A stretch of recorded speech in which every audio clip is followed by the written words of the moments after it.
ये कहानी है आरव की। आरव मतलब आरव सिंघानिया। उसके लुक्स से ही अमीरी झलकती थी। उसके फैमिली बिजनेस में 5 लग्जरी होटल चेन्स थी और ये बस रोज लग्जरी गाड़ियों में घूमता था। एटीट्यूड वो तो इतना था कि उसके पर्स में नोट कम और ईगो ज्यादा भरा था।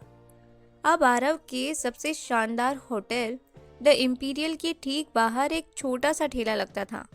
नाम था जिया का फूड आर्ट कैफे।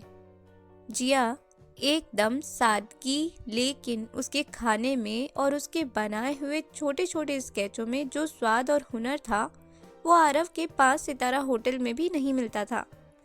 एक दिन आरव होटल से बाहर निकला। उसने देखा कि लोग उसके लग्जरी होटल के गेट को छोड़कर जिया के ठेले पर भीड़ लगाए खड़े थे। आरव को इतना गुस्सा आया, उसने मैनेजर को बुलाया और झल्लाकर बोला, ये क्या तमाशा है? ये घटिया ठेला हमारे होटल का स्टैंडर्ड खराब कर रहा है। इसे बोलो कल सुबह तक यहाँ से हटना चाहिए। मैनेजर जिया के पास गया। जिया ने आराम से सुना, फिर आरव के पास आई। जिया शांत लेकिन तीखी आवाज में बोली, सर, आपको शायद मालूम नहीं है, ये जगह मैंने अपनी मेहनत से कमाई है। हट जाऊंगी अगर आप साबित कर दें कि आप मुझसे ज्यादा मेहनत कर सकते हैं।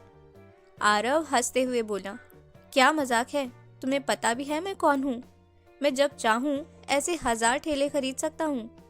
जिया उसकी आंखों में देखते हुए कहती है, खरीद सकते हैं लेकिन बना नहीं सकते। आप केवल अपने बाप का पैसा जानते हैं। आप क्या हैं ये तो तब पता चलेगा जब आप खुद जमीन से कुछ बनाएं। ये बात आरव के ईगो को तीर की तरह लगी। उसे लगा बस अब तो इसे दिखाना पड़ेगा कि मैं कौन हूँ। गुस्से में आरव ने शर्त लगा दी। सच में वो शर्त सुनते ही सबके कान खड़े हो गए। आरव सीधा बोला, ठीक है, आज से 30 दिन मैं सब छोड़कर तुम्हारे इलाके में रहूंगा। मैं अपनी मेहनत से एक छोटा काम शुरू करूंगा। अगर मैंने तुमसे ज्यादा कमा लिया और खुद को साबित कर दिया तो ये तुम्हारा ठेला हमेशा के लिए यहाँ से हटना चाहिए। जिया मुस्कुराते हुए बोली, और अगर आप हार गए, जो कि आप जरूर हारेंगे, तो फिर क्या? तभी आरव थोड़ा नर्म होकर बोला, अगर मैं हार गया तो मैं यहाँ का सबसे अच्छा ग्राहक बनूंगा। और हाँ, हमेशा के लिए ये मान लूंगा कि मेहनत पैसों से बड़ी होती है। आरव ने उसी दिन अपनी फैंसी कार छोड़ दी और जिया के बताए हुए छोटे से किराए के मकान में चला गया। उसका पहला दिन तो पूछो मत। वो बिना एसी, बिना हेल्प के 1 मिनट भी नहीं रह पाता था। शुरुआत में तो उसने बस हाथ पाँव मारे। सुबह उठकर बाजार जाना, सब्जी खरीदना, ठेला लगाना, उसकी कमर टूट गई थी। पहले दिन की कमाई बस 80 रुपए। आरव को पहली बार दर्द हुआ। हाथ छिल गए थे, पीठ अकड़ गई थी। वो रात को जमीन पर लेटा और मन ही मन सोचा, जिया ये सब कैसे करती होगी।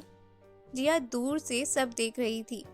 एक शाम उसने चुपचाप आरव को चाय और एक गर्मा गर्म पराठा दिया। आरव हैरानी से उससे देखता है, तुम यहाँ? जिया चाय देते हुए बोली, ये लो। पता है, भूख तब ज्यादा लगती है जब मेहनत की हो। और हाँ, तुम गलत तरीके से कर रहे हो। भीड़ पैसे से नहीं, स्वाद और प्यार से लगती है। जिया ने फिर उसे सिखाया कि काम कैसे करते हैं। प्यार से बात करना, थोड़ी मुस्कुराहट और सामान में कभी मिलावट नहीं। आरव ने पहली बार अपने हाथों से आटा गूंधा, तेल में भजिया तला। जब उसने पहली बार किसी को अपना बनाया हुआ खाना खिलाया और उसने वाह कहा, वो खुशी आरव की करोड़ों की डील्स में भी नहीं थी। देखते ही देखते आरव को जिया से नहीं बल्कि उसके स्वाभिमान और उसकी मेहनत से प्यार हो गया, जिसने उसे एक नया इंसान बनाया। जब शर्त के 25 दिन पूरे हुए तो आरव के पिता मिस्टर सिंघानिया को ये सब पता चला। वो सीधे जिया के ठेले पर पहुंचे। सिंघानिया गुस्से और घमंड से बोले, ये लो 1 करोड़ रुपए, इसे लो और मेरे बेटे को छोड़ दो। ये सब बंद करो, मेरा बेटा ये घटिया काम नहीं करेगा। जिया चुप थी, पर उसकी आंखों में दर्द था। तभी आरव वहां आया। उसके कपड़े मैले थे, हाथ में आटा सना था, लेकिन चेहरा चमक रहा था। आरव मजबूत आवाज में अपने पापा से बोला, पापा प्लीज रुकिए, आप 1 करोड़ दे रहे हैं? क्या आप बता सकते हैं कि इस 1 करोड़ से मैं वो खुशी खरीद सकता हूँ क्या, जो मुझे आज एक ग्राहक के थैंक यू से मिली? सिंघानिया झल्लाकर बोला, बकवास बंद करो, ये सब क्या है? आरव की आवाज में अब भी गहराई थी। ये बकवास नहीं है पापा, ये जिंदगी है, मेरी असली जिंदगी। मैंने इस ठेले से सीखा है कि मेहनत ही सबसे बड़ी दौलत होती है। और हाँ, मुझे अब पुराने आरव से नफरत है। उस पल जिया ने देखा कि वो घमंडी आरव नहीं था, एक नया सच्चा इंसान था। उसकी आंखें भर आई। आरव ने शर्त हारने या जीतने की परवाह नहीं की। उसने फैसला किया, पापा, मैं अब आपकी होटल नहीं संभालूंगा। मैं जिया के साथ मिलूंगा और अपनी दौलत का इस्तेमाल उन छोटे, सच्ची और मेहनती कारीगरों को बढ़ावा देने में करूंगा जो अपनी मेहनत से दुनिया में मिठास भरते हैं। जिया ने अपना हाथ आरव की ओर बढ़ाया। उस हाथ पर मिट्टी और मेहनत के निशान थे, लेकिन आरव ने उसे कसकर पकड़ लिया।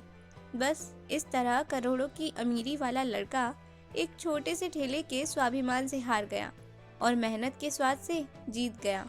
वे दोनों जिंदगी के नए स्वाद, नई साझेदारी और एक सच्चे रिश्ते में बन गए थे।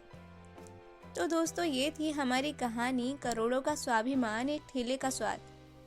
अगर कहानी पसंद आई हो तो लाइक और शेयर करें और कमेंट में बताएं आप किस तरीके की कहानियाँ सुनना पसंद करते हैं। और ऐसी ही और कहानियों के लिए हमारे चैनल स्टोरी टेलर लीना को सब्सक्राइब करना ना भूलें। Thank you.